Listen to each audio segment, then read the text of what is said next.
Hey, hey, Right. how's it going? Throw some headphones in here.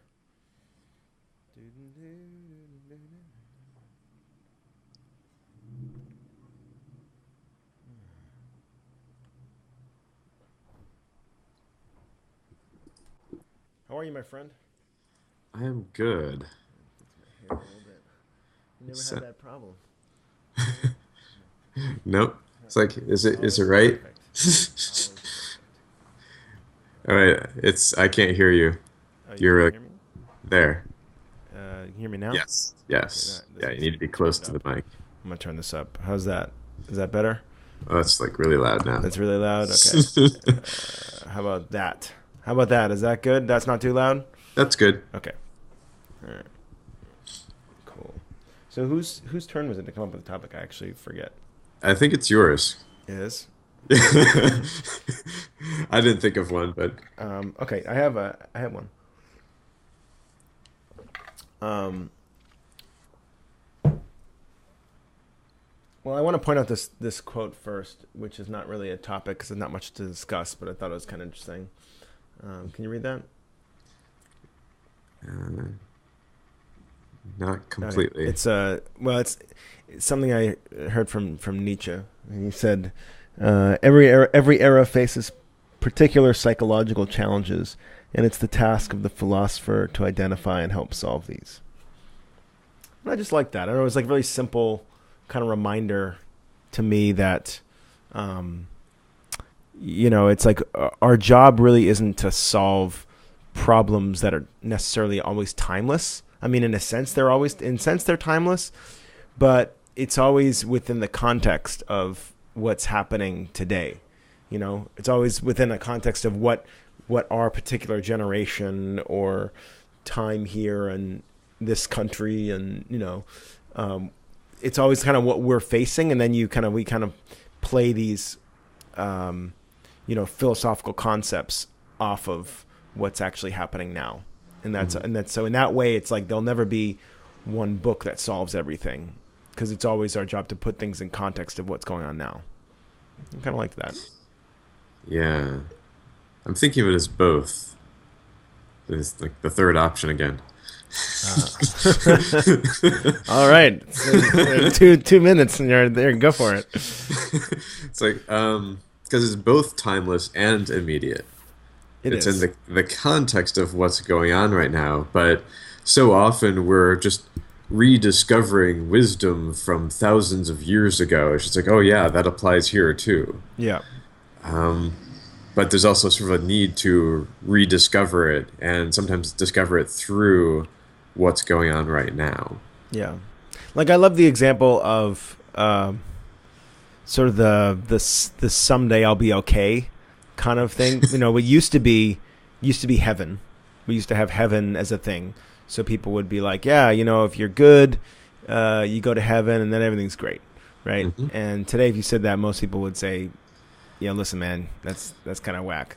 And apparently not most in the US. Okay, all right. So yeah, right. Well, in our little bubble of That's still friends, a big thing, this like um, heaven though. Like it is. It is. It is. I mean, Mormons get their own planet. I mean, let's face it. Like, I get it. But then we moved to enlightenment. And enlightenment is really the same exact concept as heaven, but we somehow forgot the lesson, and then now we have it that when I become enlightened, then everything will be okay, and blah blah blah blah blah. And it's like the philosopher's job is to be like, hang on a second, guys. There's this thing that we're doing again. And in a way, like, the old philosopher would speak about heaven, and then the modern philosopher would speak about enlightenment. They're talking about the same concept, but I think it's very extremely important for someone to point out the fallacies in what we're doing today with that language and with that precision. hmm Otherwise, I think we somehow miss the boat. And the goal is of the philosopher and the coach often is like for an insight to happen. That's where because the philosopher's like saying, it's like describing heaven or describing enlightenment, and everyone's going, it's like, oh yeah, yeah, yeah, this, I know that. It's like, no, you don't get it yet. Eventually, hopefully, there's that insight where it's just like, oh my God. And it's so obvious at the same time. Hmm. Like that's when like philosophy has done a big part of its job, Hmm. where that person like now has a deeper understanding. Yeah. And that often, maybe always, needs to be done in the context of like what's going on for them right now. Yeah. Like it needs to be sensitive to like their world, their experience, like what's going on in the world, what's going on in their world right now, Hmm. so that they actually see it in the moment happening, Yeah. instead of it being sort of an abstract, just oh, that sounds like a cool Buddhist idea. I think that's the huge value of coaching, is that you can just sit with a concept in someone's life and just keep looking at it in the context of their life, and they can look at it with you, obviously, and then it's like you can discover things, but it's very personal. Yeah, and you get to point it out as it's happening. It's like you're doing it now, and you're doing it now, and you're doing it now. And they're like, "What? Oh, Right, wait, right. crap! I think I'm getting something." That's the best. The really the live, like catching you red-handed type thing. That's the Hmm. best. All right, so I have a topic here. So I've been digging some Nietzsche lately, and there was so something that he was pondering. How familiar are you with Nietzsche? Not very. Okay, I I hear just really great quotes. I haven't really read them yet. yeah, but kind of likewise, and I really only I just checked him out yesterday for the first time in a way, sort of embarrassingly so. But he had this thought experiment, and he asked himself, what kind of human are we evolving into? Like, where are we going? If you were to, take a human from like 500 years from now, what would they be like? What would the qualities be? You know, um, and I thought that was a really interesting thought experiment. He actually had this, and I don't want to talk too much about it because I really just barely know about it. But this idea of the Ubermensch, which is like the Superman, Hmm. the superhuman, Hmm. and so his thing was where are we going? Like, and then he would maybe at best he would like find people that he really admired, or he felt like these people are on the leading edge of like humans, and try to consider like what qualities they have. But but it's clear that we could look back 200 years and say, oh, look at where humans have gone. There's a difference. And so I'm curious what you think, where you think we're going as humans, and what real like progress and evolution would look like. Yeah, it resonates. I'm actually reminded of Maslow, because while all the people in psychology were studying unhealthy people and trying to fix them, Maslow sort of got bored with that, and it's like, okay, let's look at where are the happy people, what's common amongst them. And what occurs to me, thinking about like the Ubermensch as sort of an archetype, um, I'm not sure about what 500 years out would look like, but I do know that the whole like the future is already here, just not widely distributed yet. Mm-hmm. I think we've already experienced in many forms what's going to be happening for people en masse over time. Yeah, It's yeah, like for they'll sure. be catching up with the stuff that we've seen, Yeah, we and live in California, so I get that. I guess I'm wondering, what, because there is clearly like we know that the church will welcome in gay people and transgender people. We know that people like Hillary Clinton are going to stop getting votes. We know these, like, we could see the trends, hmm. and I guess I'm wondering, okay, so like what would be beyond what we maybe experience in like San Francisco or California? Like what's coming after what we at least can see now. Hmm. Well, at some point, it's like I don't know.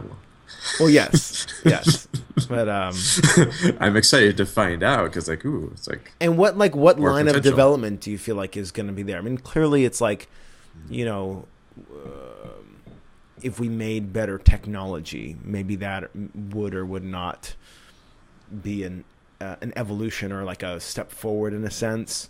Maybe. I mean, what do you think that? What do you like? And I have an answer for this, so but I'm curious for yours first.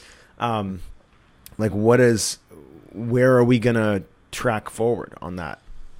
I think at some point, um, and I think it's happening. Like more integral awareness, more awareness of there being separate lines of development and of a need for them to be more in balance. Um, Can you explain though, what you mean by that? for example, like technology racing ahead of like relational development. Okay. And like the imbalances that are created there. I expect more of the world to see that dynamic, to see that that's off balance, that needs to be addressed. What I'm not sure about is how much. It's like, yeah, it's like, will people be developing more integrity over time, or will they just sort of like still like will how well will we be transcending our egos over time as various things are ramping up more and more and more, like technology, climate crisis. Are we going to ramp up our integrity in order to match that? And I'm not sure. What would that look like in terms of ramping up our integrity? Do you mean sort of doing what's doing more good in a sense? uh, an awareness that to some degree we both need to slow down certain lines of development and speed up other lines of development, uh, and long-term thinking instead of short-term, like immediate gratification. Yeah, that makes sense. Yeah. And like, and this is especially like an American thing as well. It's like Western culture, and especially American. It's like where it's like really an immediate gratification culture. Yeah. That needs to change for our own good. It's not that we need to like go to the opposite, Yeah. but we need a more integral approach.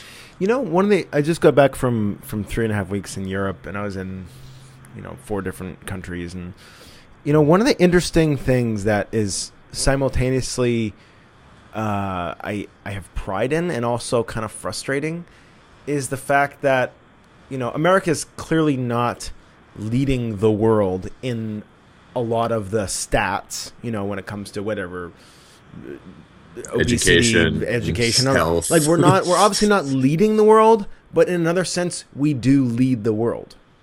Like people follow us more so than any other country. I mean, by far, really by far. And so we are, it's interesting because it's really, it's like, even like, I imagine like why Europeans smoke so much is because of us. we haven't like gone in and like fixed it yet. But like, at some point our marketing and our culture that is a non-smoking culture that will go back and spread out through Europe, and then people are going to stop smoking, and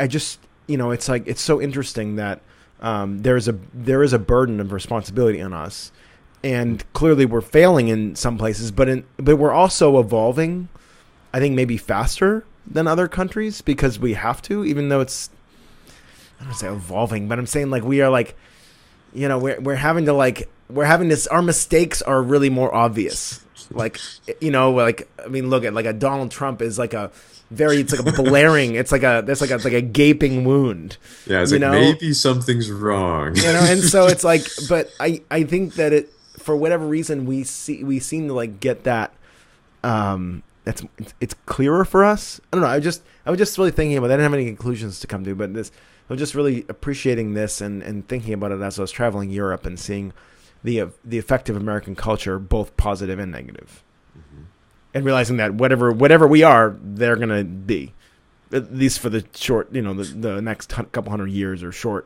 relatively short term. We're going to lead people, in that. Yeah.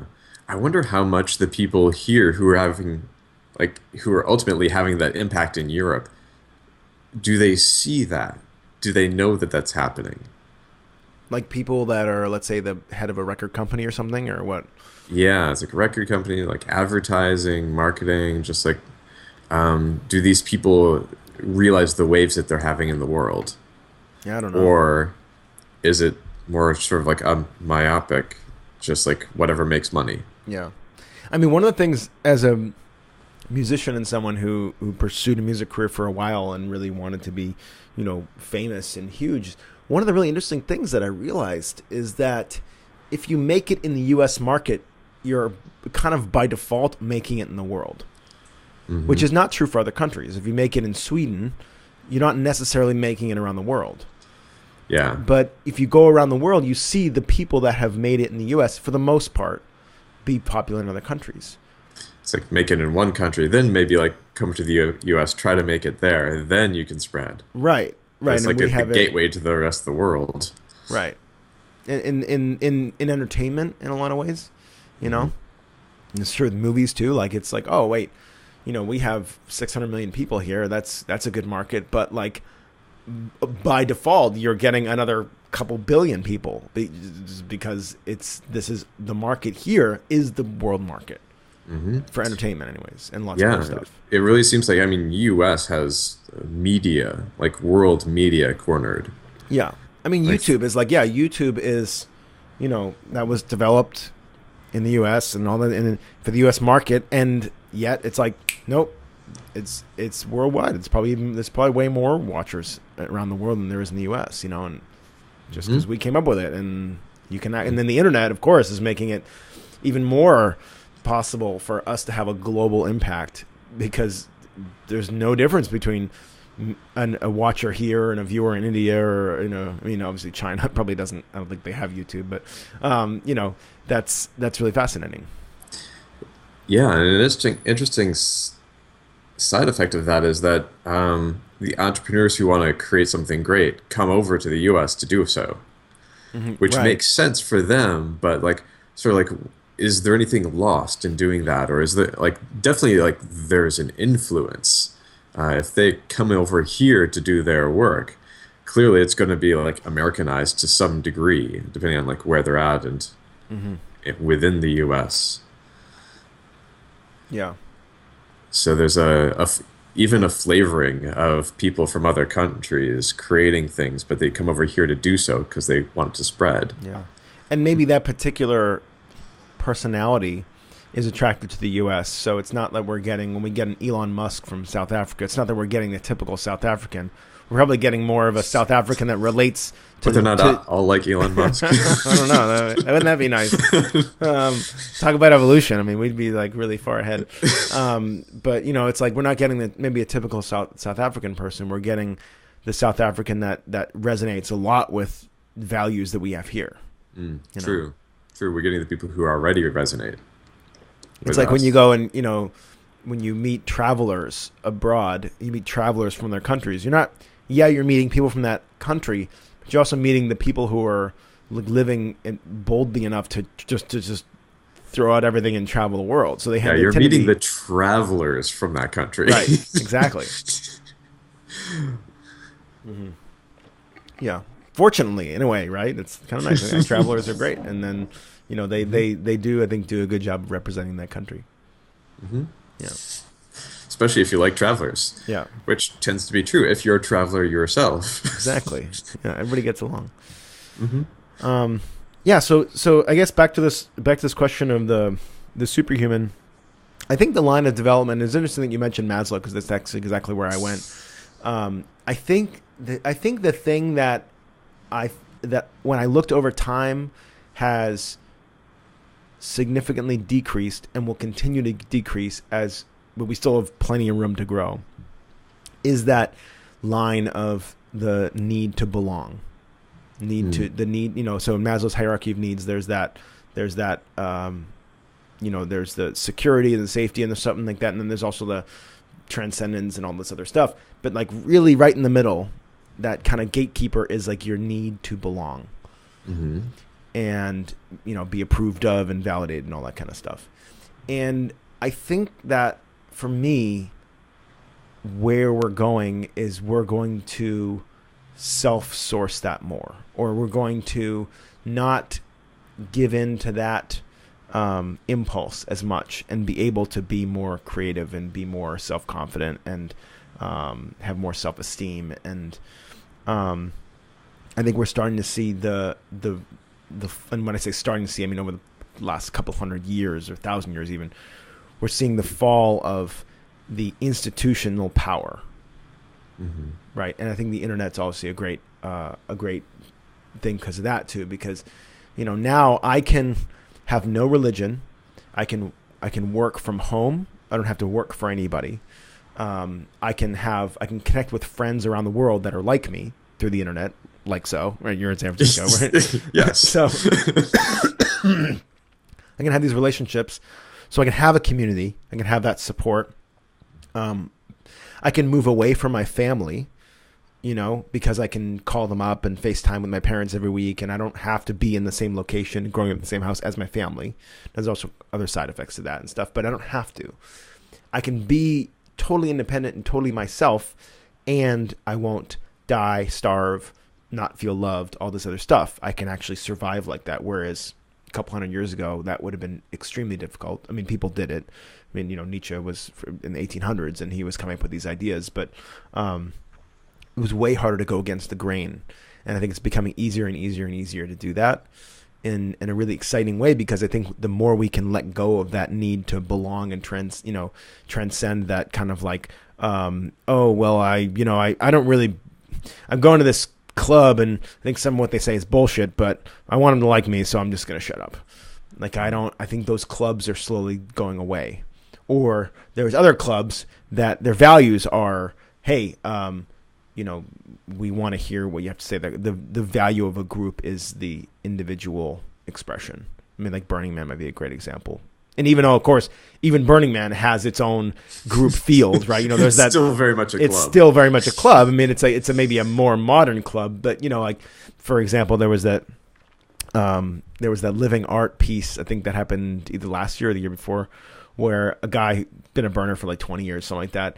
He rented a yellow Mustang and wore nice suit and had some like hot chicks with like makeup in it, and he drove around the playa, and he got it registered as an art car because he said, hey, this is it's an art piece. I'm gonna demonstrate, you already know where this is going. So he would drive around the playa, and people were like, like booing him and just like cussing him out, being like, you ruined Burning Man, man. You're those Silicon Valley guys. You're those money and ruined Burning Man. And then he would just and then he'd like get out and like polish the car a little bit, and it was just hilarious. And I read a whole post about it, and it's like, so even in Burning Man, when clearly in the commandments is radical self-expression, radical acceptance, not, you can't do it. It's hard with the group, but Burning Man as a whole does better than like the Catholic Church 1,000 years ago, clearly, right? So yeah.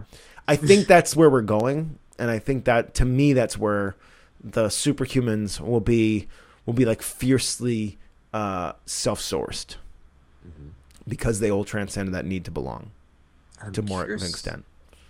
I'm curious what it will look like.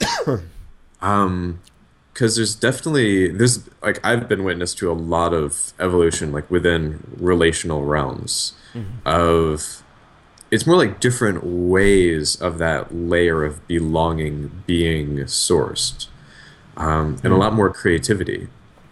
Some people are moving like more and more towards like traveling, living anywhere, everywhere. There's some people who are moving like much more towards, we want to create our own little chosen community and go off and live in a commune. Yeah. And some people just form like much stronger bonds. But there's definitely more ownership of what it looks like for relationships, connection, belonging, where it doesn't have to look like the club or the church or the community or like the nuclear family. there's more choice now about like how to get that need met, and I Mm-hmm. think that's pretty cool. Yeah. And I'm also like aware that a lot of people, even like most people in transformational community, are still struggling with this. Most people are still really lonely. Even those who have a lot of like community and a lot of friends and have done lots of workshops. Yeah. And there's a lot of people still selling out um, for the sake of the approval that they think they're getting. Spiritual communities all the time are dogmatic, and then people are too afraid to come out and say, I think crystals are bullshit or something, and they don't want to offend anybody. Oh my God, well they won't invite me to the crystal party next week, so I can't say that, and that's still there. And then to the extent they do that, that's the extent that they're just going to suppress their who they are, their self-expression. Hmm. Yeah, it's like I think like Ubermensch, like along this path, there's more and more authenticity coming through. Yeah, absolutely. People are getting to be themselves more and more and more in community. Yeah. And that's why it's sort of like anything goes. That's like why we have Burning Man, and that's why like Burning Man like is not the end all be all. There's still more. It's like it doesn't need to be radical. There's even that exclusivity within Burning Man that you Yeah. were talking about. But yeah, it's like authenticity and relating like overlap now, Yeah. and that's spreading. Yeah. And I think you make a good point in that what also is happening is communities are transforming to allow for, or just that we're just making more communities. I mean, or more diverse communities, and so there's more options. Like you can, it's like a buffet. You can go and you can eat like whatever you want, and whatever you eat will nourish you. Like so it's yeah, if you're just like into. I mean, I love San. That's one of the reasons I love San Francisco. Is it's probably the most diverse place in the entire world. In terms Maybe. of like acceptance of who you want to be. I think it's very possible. And Yeah. so that's radical, and I think that's coming. More so, and every city will. Because people like, let's say, you have like kinky midgets or something like that, and then that person will like move to Boston and start little, kinky midget meetup, and then they'll get together, and then whatever, like it'll be, there'll be little things popping up in each area. I mean, I actually love to look at I love to look at San Francisco in a lot of ways as like what's coming next. If it's starting to like get popular in San Francisco, it's kind of just a matter of time before it gets popular in other cities in a lot of ways. Yeah, and it's really cool to see some of the things that I've like seen the beginnings of spreading further and further. Often Boulder is the next step, which is like from sort of The like LA, the yeah. yeah, it's like from the very wide buffet of the Bay Area stuff to Boulder, which has like a smaller, more select buffet, Yeah. but it's still like transformational. Yeah. It's like, and I know that there's a bunch of stuff down there. It's like South California. Yeah, yeah, yeah. What are But some then things like that you've seen that have done that? I think I'm most happy to see both like authentic relating games and circling Yeah. spreading. Um, yeah, it's being taught all around the world now in like little pockets here and there. I would love to see a map to see how far it's gone, but I know that there's a bit of a European presence now Oh, totally. and popping up in different countries there. It's like all over the states. Yeah.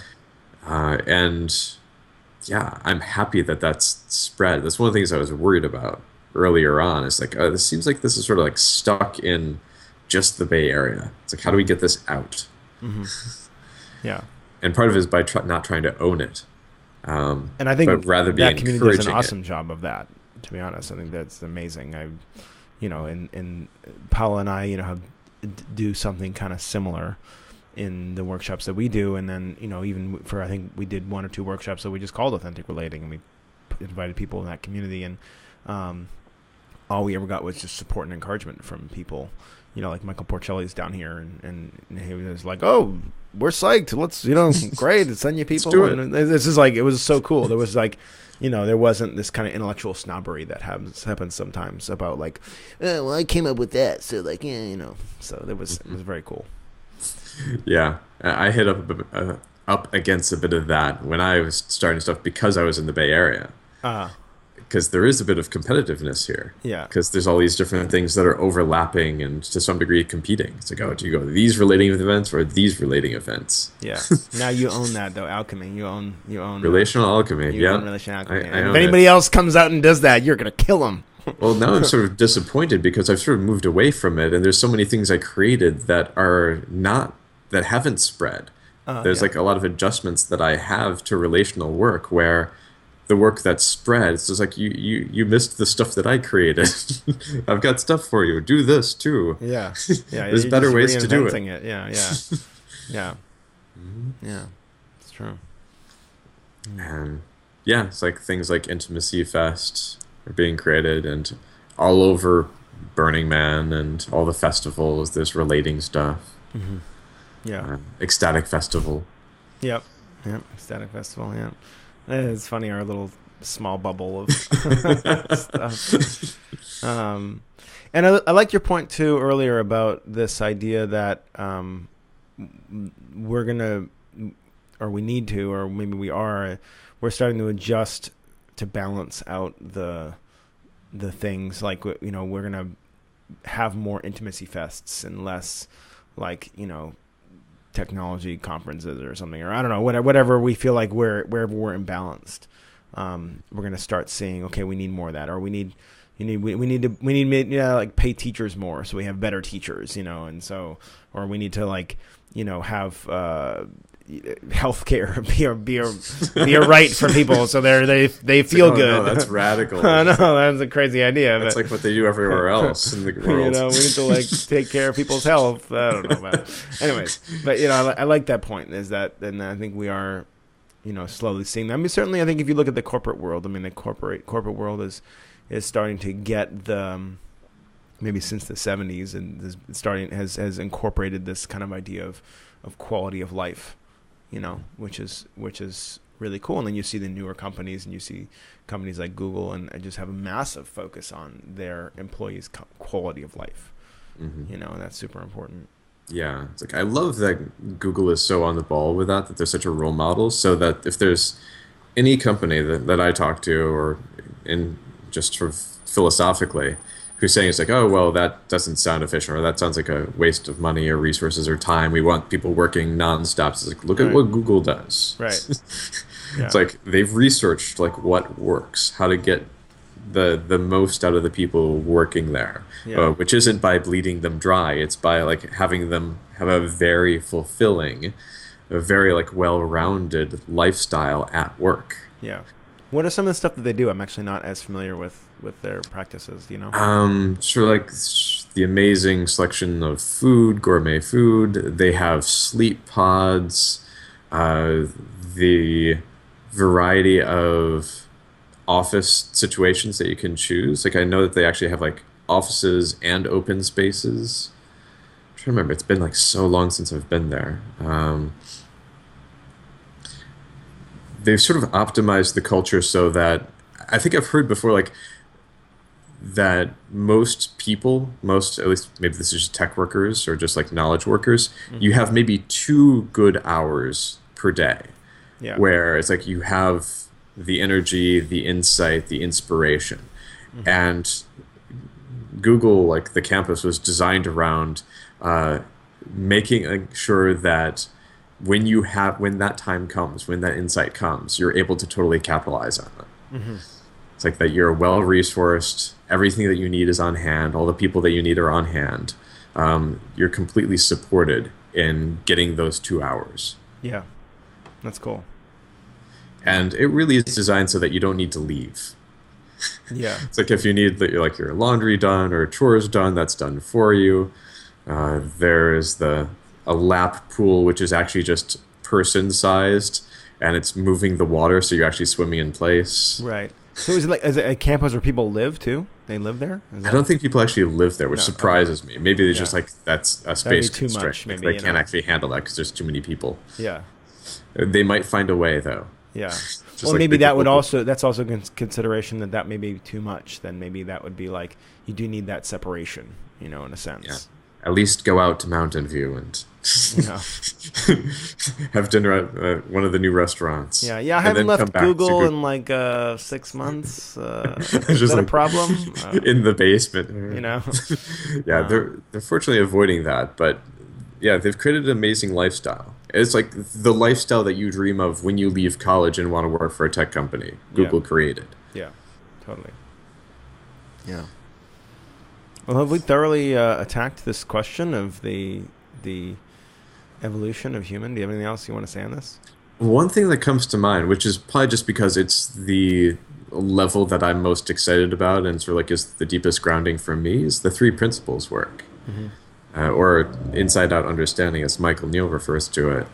I expect like long after more and more of the world becomes more like the Bay Area and becomes really like processy, sort of workshoppy. Yeah. Then there's a later stage, which is Oh, well, we have to transcending let it all all that. go. Yeah, yeah, Yeah, it's just like, you don't need to process everything. You don't need to have a clearing conversation every time you're upset. right. That's just silly. Yeah, that is true. I can see that. I can see that coming too. Um, It's Yeah, like for some who are like really in process land, it might look like dissociation or dismissive or denial, but mhm. actually it's just like comes from it's like yeah, actually it doesn't need to be hard. Yeah, yeah, You can just chill and enjoy and not stress out yeah, about things. yeah, yeah. Totally. And I like that the example of the three principles because it kind of goes back to what we were saying in the beginning about the role of the philosopher in modern day because the three principles are really effective because they address the modern thinker versus I mean it's they're not new principles in terms of like Zen Buddhism and a lot of these things but they use words like it's your thinking like thoughts are actually kind of a relatively new concept I think or like or I think maybe we're living in a world where people are more mental maybe or more the thoughts are more prevalent and so I see the three principles as like a necessary upgrade not upgrade but like a translation of more of ancient stuff in a way that is more useful to people today. Yeah, I think like we got three principles has some leverage um, because meditation has become so much more mainstream and understood. Like the idea of monkey mind, the idea of like thinking too much and needing to quiet the mind, Yeah, like that's spread a lot. Um, Still not nearly enough people are meditating, yeah, but like there's still the need to like integrate that even. But that's the on ramp towards the three principles. Like, oh, I'm thinking too much. Just need to like to settle down, relax, so I can think more clearly. right. And really, like, it's three principles. Like that's part of it, uh, taken to a much deeper, much more insightful degree, Mm-hmm. Yeah, where it's just not like letting the thoughts settle like a simple meditation practice, mm-hmm. but having the kinds of insights that other people would more classically have from like becoming a monk or like decades of meditation of like deep work. Mm-hmm. I think one of the part of the Ubermensch is like transformational work. We're finding ways that it can happen faster Mm-hmm. than it used to happen. Where there used to be years of work, and actually, I wonder if this is actually true. There's a realization that it can happen faster, but yeah, for some people, it's still going to take like 20 years Mm-hmm. to have that aha moment. But I think it's becoming more common for people to have faster aha moments, or maybe it's just like an aha year, Mm-hmm. where transformation can happen faster for people now than it seems like it used to happen for people. See, my theory is that that's true, and it's because of this, because we're loosening the need to belong. I think that they're related. It's like, it's like how do you help someone like awaken to their self as a sexual being? Well, like the further away you take them from the church, the easier it's going to be for them to, wake up to that. Let's say, for example, and so I think it's really connected. Yeah, so the more that we nurture the lower stages in Maslow, like the faster everything goes. Yeah. Yeah, like there's definitely a wake up call within transformation work. It's like, oh yeah, exercise. Oh yeah, plenty of sleep, hydration. Yeah. It's like forgot about those things for a while. You do that, then a completely different experience of life having nothing to do with doing a workshop. Yeah. Well, and I think community is an interesting kind of almost next step when it comes to transformational work. I mean, transformational work in a lot of ways takes us out of the community we were in, and let's say sometimes it takes us maybe further from our family. Let's say if we grew up in a big family that is a certain way, and then we want to find a new way of being. Well, we might have to distance ourselves from them a little bit. Or, maybe I was in the Navy, for example, and I think in a lot of ways my transformational work is taking me further away from the Navy and that community there, which is a very rich and supportive community. And so what happens as like a step 3 is that the transformed person, not that we ever actually arrive anywhere, but that person will, and like, ding, done. That person, and I can just say this has been my experience, will then go, okay, so I've done the lone wolf thing, and it's really helped me figure out who I am and find out who I want to be. And now I'm kind of lonely, like now I want to look at my quality of life and sort of reinstate some of those things that I exiled before. Like, like I want to find a community. Now I might not go back to the same community, but I could go back and find a new community of people that's just as tight, just as supportive, and really make them my new family, the chosen family idea. Mm-hmm. I think, yeah. I think one of the things that accelerates creating community is those little bubbles of community, like workshops and Burning Man and such, like having experience of that. Because this maps back to like Maslow. It's like one of the common things about the people who are living at the higher levels is that they had peak experiences more often. Mm-hmm. I think people who are good at creating chosen family, who are good at creating community, being in community, I think they probably have a lot of peak community experiences. Just those experiences of like, oh my God, this is amazing. And then they leave that. It's like not a persistent community there. Mm-hmm. And there can often be that confusion. Like you go into a workshop, it's like, oh, like all of my life should be like this workshop. It's like, no, you go there to see a bit more of what's possible. Mm-hmm. Then there's integration work. Mm-hmm. I like this term peak community experience. As seeing what's possible in relating with people. And then like a bit slower, people who have those experiences often and like deep experience of that, it'll be more common, more likely, easier for them to be creating deeper community for themselves. Yeah, and it'll give them more motivation to go out and find community that better fits their needs too. That's what I found. Yeah, like they see what's possible, and then all of a sudden they're like really unhappy where they're at. They're really frustrated. It's like, oh, this is horrible. I was like, you're welcome. I came back. It's like, I wish I didn't go, but it was amazing. It's like I just wish I could stay there. It's like, nope, can't stay there. But also from that experience, you can no longer stay where you're at. Yes, we're called to grow. Yeah, called to figure out. It's like, oh man, it's like there's now a hunger. Yeah, to be satisfied. Yeah. That's what we do with Intimacy Fest, and it's, I call it, like, I just say, hey, we're gonna ruin you, like we're gonna spoil you, because the amount of connection and depth of connection you're gonna be able to feel, and who you can be inside of those relationships, and that, like, your self-expression, is gonna be is going to be something that you can't forget. Like you can't go. It's going to be hard to go back and then be like, all right, well, that's possible, but yeah, this is good enough. It's going to be really hard, and so, and I think there's huge value in spoiling people like that, And maybe that's all we ever really do with these workshops and retreats and festivals is just that, introduce people to a new possibility so like potently that they can't forget it, and then they're forced to go and rework things. Yeah, I love doing both. Creating the experiences that totally spoil people, that then they go back and they're really just, oh my God, something needs to change. And reach out to those people where it's like, oh my God, something needs to change. And helping them change. Yeah. Yeah. Because that's like where like the one-on-one coaching is like really kicks in.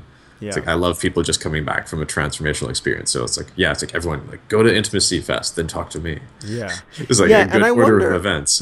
I'm thinking of like, I'm thinking back to myself in the coaching world, and I think I wonder if I spent too much time as a coach trying to enroll people that hadn't had that peak experience yet in the thing that I wanted to work with them on.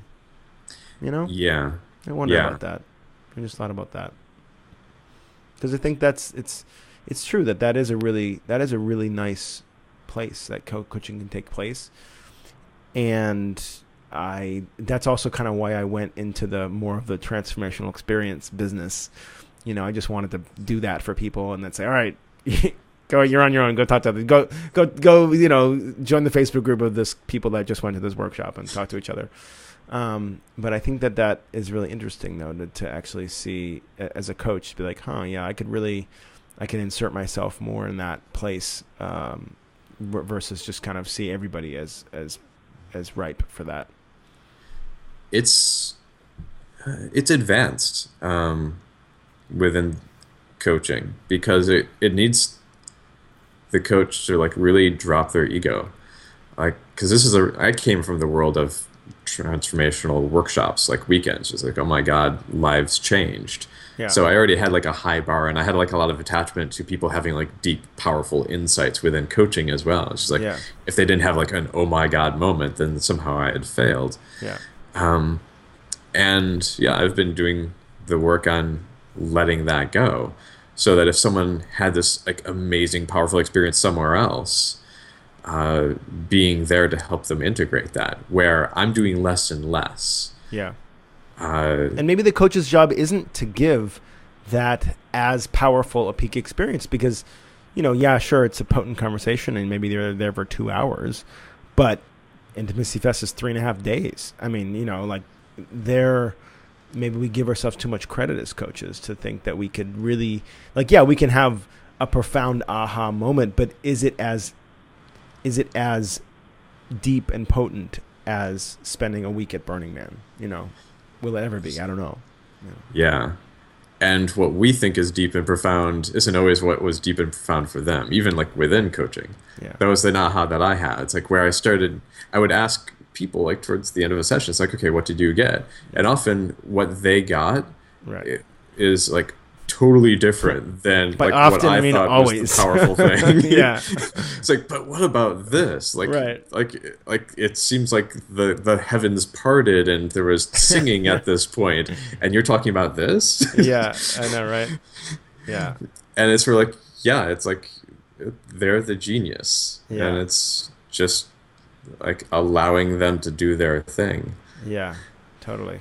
And whatever they get from Intimacy Fest, whatever they get from Burning Man, then just like, it's like, okay, what did you get? It's like, okay. Yeah. It's like letting the client happen rather than me trying to do something. Yeah. And I've had that experience as a client as well too, where I know that the thing I got out of that conversation was not what that person wanted. I mean, I remember I met like 3 months ago with a friend of mine who's a brilliant internet marketer and coaches people and helping them with their business and stuff like that and doing online courses. And, we had a 2-hour conversation, and what I got out of it was that my titles for my blog posts aren't very good. That was the biggest takeaway, but that was a really, it was a huge takeaway for me. I was like, oh my gosh, I could be doubling the, traffic here if I just spent a little more time on these titles to make them a little more provocative. And we had talked about so much other stuff, and possibilities for life, and and it was just funny that like that's really the big thing that I got, and I almost felt bad a little bit. I was like, oh, I hope he doesn't because I know that there's like we're attached to like having our time be like super fucking potent and powerful, and it is, but just maybe not in the way that we thought it was going to be. Yeah, it's like permission to like not know like what kind of value they're getting. Right. Yeah. Totally. And yeah, there's the part where it's like actually chances are like the parts that were really profound that we think were really profound, that was probably more for us than for them. Yeah. So it's like, oh my God, I had a great coaching session. I learned this and this and this. Oh, yeah. I have no idea what the client got, but I got this. That's for me to go write an article afterwards. It's like I just, and it really is like very selfish. I actually, after I stopped coaching, once in a while on my email list for the blog, I'll put out my calendar for a week and I say, hey guys, you're going to talk to me for an hour, solve a problem together, just, sign up here. And it's like, I really get that it's for me, like, I mean, it's nice that but I do it at like I'll do it at 8 a.m. in the morning, because if I wake up with something to look forward to like that, it really helps the morning, just more exciting. And then, so I get up 8, I wake up, set my alarm for like 7:55, throw my headphones on, get shoes on, walk out the door, and just go for a walk for an hour as I talk to them.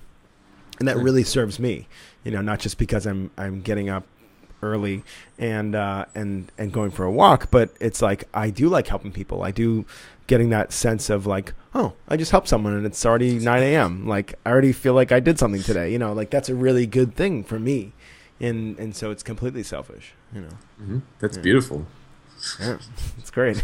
Are you sure you're not a coach? Oh, I'm definitely coaching them, and for those particular things I don't charge, but I do have an option where people can like pay for coaching if they want it on the website and stuff. But yeah, it's interesting. Yeah. Cool. Yeah. I feel like we wrapped, and that's solid. We've been going long lately, but this feels good.